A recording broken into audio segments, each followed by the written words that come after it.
Hello नमस्कार, मैं दीपक और आप देख रहे हैं DSK talks. I am sure आपने अपने अपने बचपन में एक कहानी जरूर पढ़ी होगी कि एक छोटा सा बच्चा अटेंशन पाने के लिए बार बार कहता रहता था शेर आया शेर आया शेर आया। और उस गांव के जो लोग थे वो रोज लठ लेकर के डंडे वगैरह लेकर के पहुंच जाया करते थे शेर को मारने, लेकिन शेर तो आता ही नहीं था। लेकिन जिस दिन हकीकत में शेर आया उस दिन गांव वालों ने सोचा अरे ये बच्चा तो ऐसे ही झूठ बोल रहा होगा, क्यों जाना भैया। तो ये जो शेर आया वाली जो कहानी है ना, ये आज के पर्सपेक्टिव में एकदम फिट बैठ जाती है हमारे देश में ऑपोजिशन जो है ना, ऑपोजिशन पार्टीज उन सब के ऊपर। और इन विपक्षी पार्टियों के, इन ऑपोजिशन पार्टीज के जो नेता है ना, जो कि 60-70 साल के हैं, किसी का 40 साल का पॉलिटिकल एक्सपीरियंस है, किसी का 50 साल का, लेकिन एक्चुअली में ये लोग निब्बा निब्बियों की तरह बिहेव कर रहे हैं। अभी ये पॉलिटिकल पार्टीज के निब्बा निब्बियों ने खुद को जोकर साबित कर दिया है और वंस अगेन ये लोग साबित कर रहे हैं कि हमारे देश का जो ऑपोजिशन है वो एक नंबर का लचर और खच्चर ऑपोजिशन है, जिनके पास कोई मुद्दे ही नहीं है। इन लोगों के मुद्दे क्या होते हैं? ये जो राष्ट्रीय चिन्ह, ये जो शेर है जिसका अनावरण किया है मोदी जी ने, इस शेर के दांत दिख रहे हैं। ये शेर बहुत भयानक दिख रहा है। भाई शेर तो ऐसा ही होता ना, आपको शेर चाहिए था? नहीं, आपको शेर क्यों चाहिए? आपको तो बिल्ली चाहिए, क्योंकि इन लोगों की पार्टी के प्रधानमंत्री थे मनमोहन सिंह जी, वो तो खुद बोलते ही कहां थे, वो तो इस मूड में रहते थे। मतलब ये है हमारे देश का ऑपोजिशन, जिनके पास कोई मुद्दे ही नहीं है। उसके बाद ये लोग बोल देते हैं कि मोदी को हटाओ। किसको लाओगे? आप लोगों को। जो मुद्दे क्या बनाते हैं, वो शेर के दांत क्यों दिख रहे हैं, शेर बहुत खूंखार दिख रहा है। भाई शेर है, वो कोई बिल्ली नहीं है। शायद इन लोगों ने शेर को कभी देखा नहीं है, देखेंगे भी कैसे भाई साहब। ये तो बस अपने ख्यालों की दुनिया में ये ऑपोजिशन वाले बैठे रहते हैं। और आप इन पॉलिटिकल पार्टीज के, इन विपक्षी नेताओं के लॉजिक देखिए भाई साहब। पहले वाला जो शेर था ना, वो काफी माइल्ड था, सौम्य था, शांत था। भाई साहब इस शेर में क्या प्रॉब्लम है? ये एक मूर्ति है, कोई असली शेर नहीं जो तुमको कि खा जाएगा। लेकिन नहीं भैया, ये लोग ऑपोजिशन पार्टीज वाले वो उस फूफा की तरह है जो बारात में आता है लेकिन मुंह फुलाकर बैठ जाता है, अरे हमारा पाँव नहीं छुआ, ये नहीं। हर चीज में इनको कहीं ना कहीं कमी निकालनी ही है। उसके बाद ये लोग बोल देते हैं कि ये देश के विकास में योगदान देना चाहते हैं। वैसे इन ऑपोजिशन की मेंटेलिटी के ऊपर तुलसीदास जी ने रामचरितमानस में एक बात कही है कि जाकी रही भावना जैसी प्रभु मूर्त देखी तिन तैसी। अब ये जो शेर की मूर्ति है, अगर ये शेर की मूर्ति लोगों को भयानक लग रही है, काफी ज्यादा एग्रेसिव लग रही है, तो शायद इन लोगों के मन में वो फीलिंग्स होंगी, वो भावनाएं होंगी जो कि वो शेर के नाम लेकर या शेर के कंधे पर रखकर अपनी बंदूक चलाना चाहते हैं। ये मेंटेलिटी है भाई साहब। और अगर ये शेर एग्रेसिव भी है तो शेर का नेचर ही होता है एग्रेसिव होना। ये नया भारत है जो कि एग्रेसिव तरीके से आगे बढ़ना चाहता है, तो इसमें प्रॉब्लम क्या है भाई साहब लोगों को? साला खुद तो इन लोगों ने कुछ किया नहीं 70 सालों में, कोई दूसरा आके कुछ बदलना चाहता है, उसको भी बदलने नहीं देंगे साले घनघोर लेवल के लूजर्स कहीं के। हमारे यहाँ के जो नेता है ना, ये चाहते ही नहीं कि कुछ बदलाव हो, जबकि हकीकत यह है कि परिवर्तन ही इस प्रकृति का नियम है। आप कितनी भी कोशिश कर ले ना बदलने की, लेकिन समय आपको बदल कर रख देगा। और एक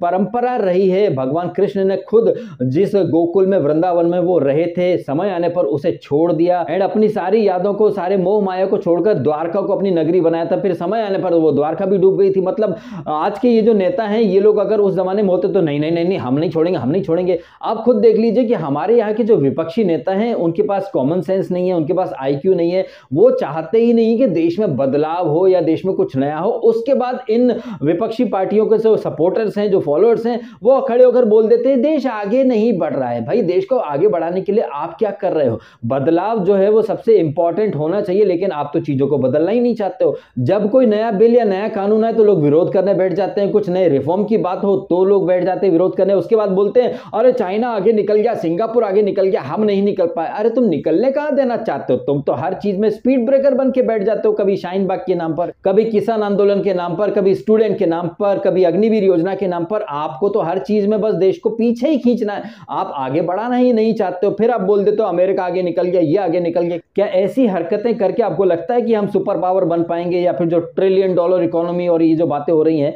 आप बार बार हर चीज में विरोध करेंगे तो भाई हो गया काम फिर तो है।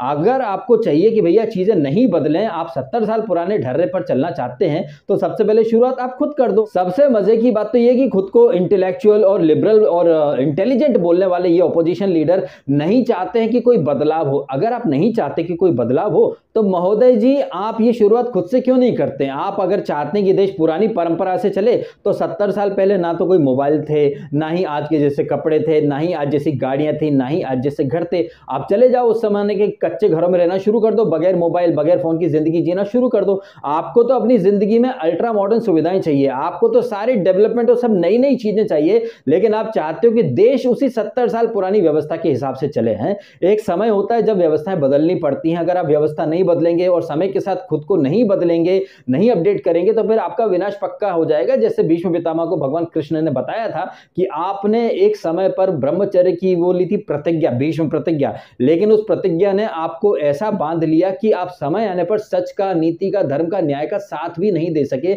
जबकि उस वक्त की जरूरत थी कि पुराने रीति रिवाज और पुरानी कस्में वादे प्रतिज्ञा को तोड़कर जो नई व्यवस्था है उन्हें शुरू किया जाए, लेकिन आपने ऐसा कुछ नहीं किया और अंत में परिणाम क्या हुआ आपने सबने देख ही लिया। तो ये जो भीष्म पितामह की प्रतिज्ञा की जो बात है ना, वो आज के समय में इसलिए मैं आपके सामने रख रहा हूं कि समय जो होता है वो सब बदल देता है। अगर आप नहीं बदलेंगे तो फिर आप पीछे रह जाएंगे। नोकिया जैसी कंपनी जो कि एक टाइम पर वर्ल्ड में रूल कर रही थी, राज कर रही थी, लेकिन समय के साथ नए नए टच स्क्रीन फोन आ गए, नोकिया पीछे रहेगी। तो समय के साथ आपको नए रिफॉर्म्स लाने चाहिए, उन रिफॉर्म्स का स्वागत करना चाहिए। लेकिन हमारे यहाँ का विपक्ष हर छोटी छोटी बात का मुद्दा बना लेता है। शेर के दांत क्यों दिख रहे हैं, मोदी ने क्या कपड़े पहने, मोदी के जूतों का रंग कैसा, ये कोई मुद्दे होते हैं? उसके बाद ये लोग बोल देते हैं कि देश बर्बाद हो रहा है, ये हो रहा है, वो हो रहा है। यहां पर वही वो जो छोटे बच्चे वाला जो किस्सा ना, शेर आया शेर आया, हमारे विपक्ष का, हमारे ऑपोजिशन का यही हाल है।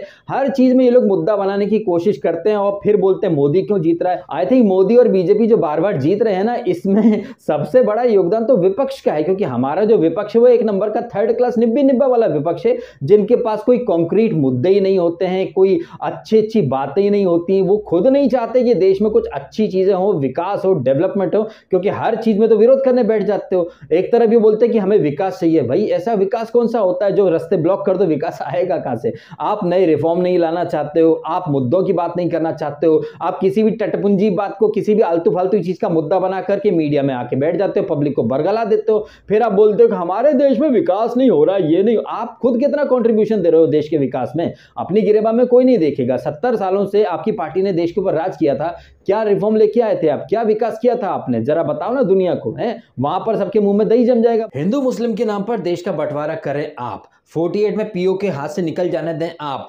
62 में चाइना घुस जाए और काफी सारी जमीन लेकर के चली जाए, सत्ता में रहे थे आप, लेकिन हर चीज में ब्लेम कर दो मोदी को। आपकी पार्टी 50 सालों से गरीबी हटाओ, गरीबी हटाओ का नारा दे जा रही है और 70 साल आपने रूल किया। आपने 70 साल में 50 साल सिर्फ ये नारा दिया, दादी पोते यही नारा देते आए हैं, लेकिन हर चीज के लिए जिम्मेदार कर दो आप मोदी को। भाई ये कौन सा, मतलब ऐसी बातें करके विपक्ष वाले खुद अपने पैरों पर कुल्हाड़ी मार लेते हैं। अभी आप देख लीजिए, यहाँ मुंबई के अंदर मेट्रो जो कार शेड बन रहा है उसका विरोध कर रहे हैं, सबकी पेड़ कटेंगे, पेड़ कटेंगे। भाई साहब ये जो 70 सालों में मुंबई में जो आपने किया है, कितने सारे पेड़ काटे होंगे। ये जो फिल्म सिटी बना दी गई, बड़े बड़े जो सेलिब्रिटीज बंगलों में रहते हैं, बड़े बड़े जिम्स हैं, बड़े बड़े शूटिंग के सेट है फिल्म सिटी के अंदर, इन सब के लिए कितने पेड़ काटे गए थे, वहां पर कोई नहीं बोलेगा। ये जो सेलिब्रिटी जो अपनी महंगी गाड़ियों में घूमते हैं, ये कभी नहीं सोचते कि लोकल ट्रेन में कैसे लोग ठुस ठुस के भर भर के जाते हैं, उनके लिए मेट्रो बननी चाहिए, लेकिन नहीं, वहां सब विरोध करने के लिए खड़े हो जाएंगे। लेकिन खुद ये लोग कितना पेट्रोल फूकते हैं, कितनी लग्जूरियस लाइफ जीते हैं, उसके लिए उन्होंने कितने पेड़ों की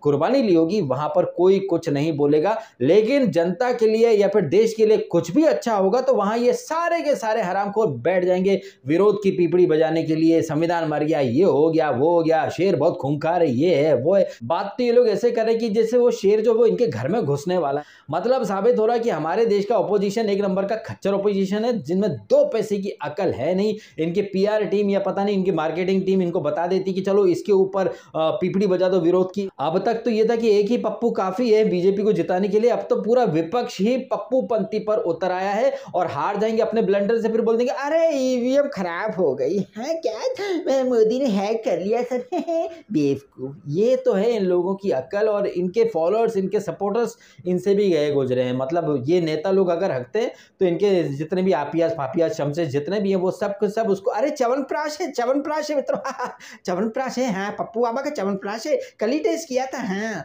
ऐसे तो लोग हैं भाई। क्या आपको लग रहा है कि शेर के ऊपर इतना शोर ये कहीं से कहीं तक जस्टिफाइड है? क्या ऐसी हरकतें करके ये ऑपोजिशन वाले मोदी को हटाएंगे? ऐसे आलतू फालतू चीजों चीज़ों के ऊपर ही ऑपोजिशन वाले इतना ये रोना धोना करते हैं, ऐसी हरकतें करके ये मोदी को अगले 5 साल के लिए और पीएम बनवा देंगे। आप लिख के रख लीजिए ये सारी बातें, क्योंकि ऐसी हरकतें करके ऑपोजिशन अपने ही पैरों पर कुल्हाड़ी मार रहा है। क्या कहना आपको कमेंट अवश्य कीजिएगा। आपने समय निकाला, वीडियो देखा, आपका बहुत बहुत धन्यवाद। Thank you so much.